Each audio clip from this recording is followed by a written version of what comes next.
रोज एक नई कहानी देखने के लिए चैनल को सब्सक्राइब करें और बेल आइकन दबाना ना भूलें। अभिषेक, चिराग और अंश तीनों बचपन के दोस्त एक साथ पढ़ाई के लिए दिल्ली जैसे बड़े शहर में आते हैं। साथ ही अपने रहने के लिए तीनों किराए पर एक घर लेते हैं। जहां पहुंचते ही सबसे पहले तीनों अपने अपने बैग्स फेंक कर सोफे पर पसरते हुए एक दूसरे से बोलते हैं, अरे यार बहुत थक गया, कोई चाय तो पिला दो। हाँ साले, ससुराल आया ना अपने, चाय दो महाराज को, उठ के जाके बना ले और हमें भी पिला दियो। तुम दोनों क्या मेरी साली लगते हो सालो, जो तुम्हारी इतनी सेवा करूंगा। निकलो यहाँ से पैण के भाई। अबे सालो चुप हो जाओ, आते ही गाली गलौज शुरू कर दिया। सोने दो मुझे चैन से। अंश सोफे पर पड़ा हुआ पिलो उसकी तरफ फेंकते हुए उससे बोलता है, तेरी माँ नहीं है हम जो तुझे सोने दें। उठ लो यार तुम दोनों, अब कब तक सोओगे? सामान भी तो सेट करना है। तीनों घर का सामान सेट करके एक बार फिर से पसर जाते हैं। तभी अचानक डोरबेल बजती है, जिसको सुनकर चिराग बोलता है, बड़ी गेट खोलो जाके। अबे भाई यार, मेरे पैर में अभी अभी लकवा मार गया यार, तू जाना भाई, अभिषेक खोल देना। साले मेरे अंदर अपनी पैंट खोलने की ताकत नहीं है, मैं नहीं जा रहा। चिराग तू जा यार। बेटे अगर गेट पे होट सी पड़ोसन हुई ना तो तुम दोनों में से कोई मुंह नहीं मारेगा, उस पर तुम्हारा बाई सेट करेगा। ये सुनकर तीनों एक साथ गेट खोलने के लिए भागते हैं।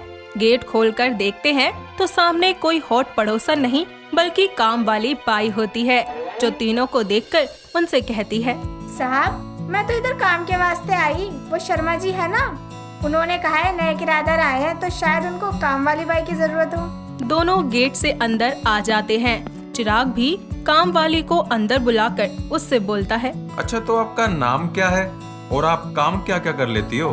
साहब मेरा नाम मंगला है और मैं झाड़ू पोछा बर्तन कटका कपड़े खाना ये सब कर लेती है। और हाँ साहब मैं मसाज तो बहुत ही मस्त करती है। अरे बस बस, देखो आपको इस घर में साफ सफाई और खाना बनाना, बस यही दो काम करने हैं। ठीक है साहब, मैं कल से आती है।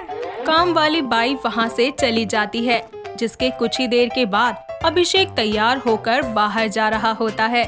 उसको ऐसे बन ठन कर जाता देखकर चिराग बोलता है, ओहो कहाँ जा रहे? अबे साले, तेरी बारात आ रही है ना, जो इतना बन गया है। जाने से पहले ही टोक दिया। मनुष्यत फैलाना मत छोड़ना कमीनो, जा रहा हूँ किसी काम से, आकर बता दूंगा। घर से निकलकर अभिषेक पास ही के एक रेस्टोरेंट में जाता है, जहाँ एक पीहू नाम की लड़की उससे मिलने आती है। उसको देखते ही अभिषेक कहता है, अरे आ गई आप, बैठो बैठो। आप तो अपने फेसबुक प्रोफाइल से भी ज्यादा सुंदर हो।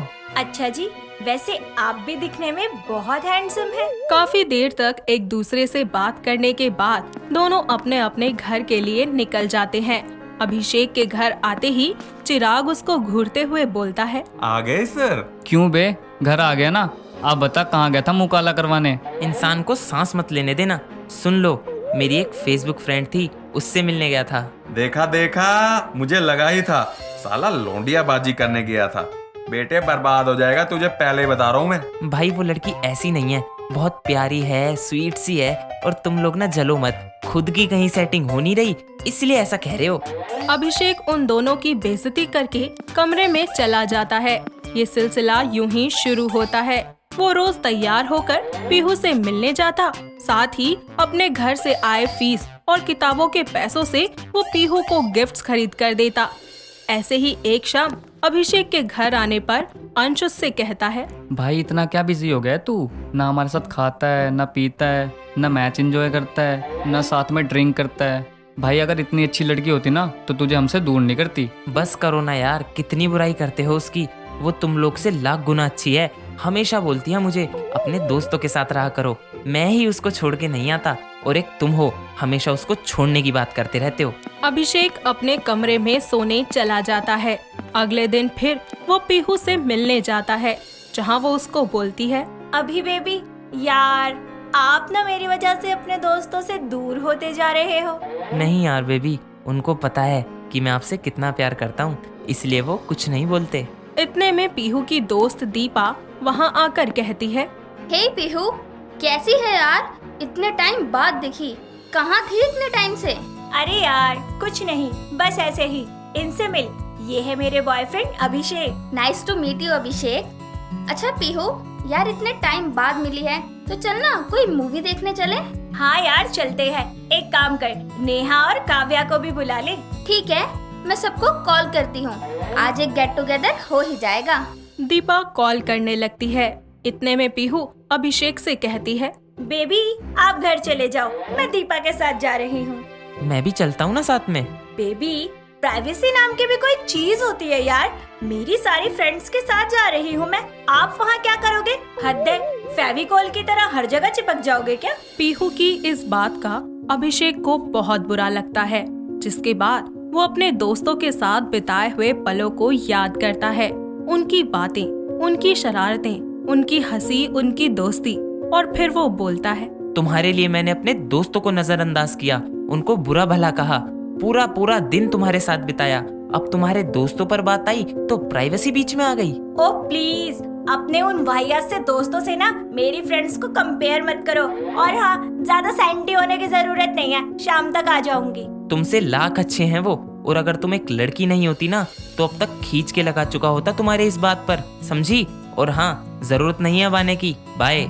अभिषेक भागता हुआ घर जाता है, जहाँ चिराग और अंश साथ में बैठकर मैच देख रहे होते हैं। वो उनके पास जाकर अपने दोनों घुटनों पर बैठकर सर को झुकाए उनसे बोलता है, मुझे माफ कर दो यारो, प्यार के चक्कर में भूल बैठा था। आज अपनी औकात समझ आई, तब पता लगा यार से बड़ा कोई प्यार नहीं होता। माफ कर दो भाई, माफ कर दो। साले हम तेरे चड्डी बड्डी यार हैं यार, इतना तो हम जानते ही थे कि एक न एक दिन तू वापस आ ही जाएगा। हाँ साले, अब अगर किसी लड़की के लिए हमें इग्नोर करा ना तो साले उसी के सामने नंगा करके मारेंगे, और वो भी गोबर से सनी चप्पल से। इसके बाद तीनों बहुत ही ज्यादा इमोशनल हो जाते हैं और उनकी आंखों से आंसू भी आते हैं। साथ ही वो तीनों एक दूसरे को गले लगाकर अपनी दोस्ती के किस्सों को याद करने लगते हैं कि तभी अचानक काम वाली बाई अंदर से आते हुए उन तीनों से पूछती है, ए साहब, ये फटा हुआ कच्चा किसका है रे?